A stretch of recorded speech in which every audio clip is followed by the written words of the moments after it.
இந்த குழுவில் வந்து புதுசாக ஒரு பொன்னக்கோல்னு ஒன்று, அதாவது பொன்னக்கோல் அப்படிங்கிறது வாயால் ஜட்டிகளை சொல்லிட்டு வர்றது. இது வந்து ஒரு மறைஞ்சுட்டே இருக்கிற ஒரு கலை இது வந்து. ஸோ சார் வந்து அவருக்கு ஒரு ரொம்ப பெரிய எப்பயுமே இந்த சங்கீதக்காரங்களுக்கு ஒரு கெட்ட புத்தி இல்லை, அவங்களோட ஸ்டூடெண்ட் வளரணுன்னா அவங்களுக்கு கொஞ்சம் பிடிக்காது. நிஜமாவே அது வந்து ஆத்மார்த்தமாக சொல்லித்தர மாட்டாங்க. 10 சங்கதி இருந்தால் அந்த 10 சங்கதியும் அவளுக்கு வராது அப்படின்னு இவாளாக சொல்லி முடிச்சுடுவாள். அது அவளுக்கு வராதுன்னு நீங்கள் சொல்கிறீங்க, நீங்கள் சொல்லிக் கொடுக்கறது சொல்லிட்டாங்க, அவளுக்கு என்ன வருதோ அதை பாடட்டும். நான் நிறைய பேர்த்து சொல்லியிருக்கேன். அப்படி வந்து சாருடைய மாணவர்கள் வந்து ரொம்ப நிறைய பேர். அவர் காலேஜில் வந்து ரிட்டையர் ஆகிற ப்ரொஃபஸர், மதுரை இசை கல்லூரியில் வருஷம் நம்மளுக்கு அவர் தான் வந்துட்டுருக்கார். நிறைய தெரியும். அம்மாவோட வீணையெல்லாம் கேட்டு ரொம்ப அப்ரிஷியேட் பண்ணியிருக்கார் அவர். அவன் மிருதங்க வாசி தான் இன்னும் கேட்கல, சச்சின் மிருதங்க வாசி தான் சார் இன்னும் கேட்கல.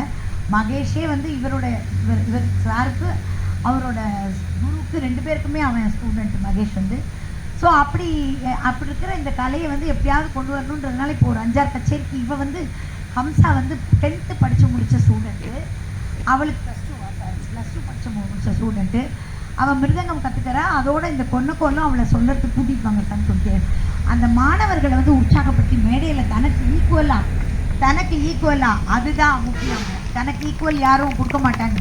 அப்படி உட்காத்தி வச்சு அந்த குழந்தைங்களுக்கு அதான் தான் கச்சேரி வாசிக்கும் போதே சொல்லி கொடுக்குற அந்த ஒரு பெரிய மேதை அவர், மகா மேதை அவர். நிறைய அவார்டுக்கு சொந்தக்காரர். ஆனாலும் இன்னும் நிறையா அவருக்கு அவார்டு வரணும். பத்மஸ்ரீ, கலைமாமணி நிறையா வரணும்.